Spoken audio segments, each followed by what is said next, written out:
असे जितेंद्र आव्हाड अतिशय हुशार माणूस आहे, बुद्धिभ्रष्ट झालेला आहे. प्रभू रामचंद्राच्या बद्दल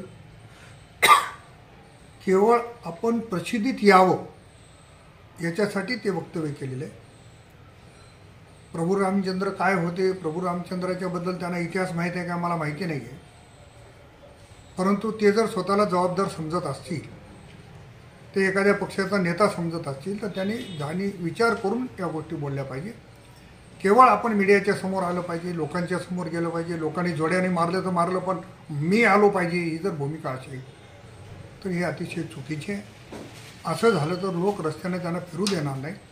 प्रभू रामचंद्राच्याबद्दल पूर्ण देश 22 जानेवारीला दिवाळी साजरी करतो आहे. प्रभू रामचंद्राच्याबद्दल पूर्ण देशात आस्था आहे. प्रभू रामचंद्र कोण्या जातीचे, कोण्या धर्माचे, कोण्या पक्षाचे नव्हते.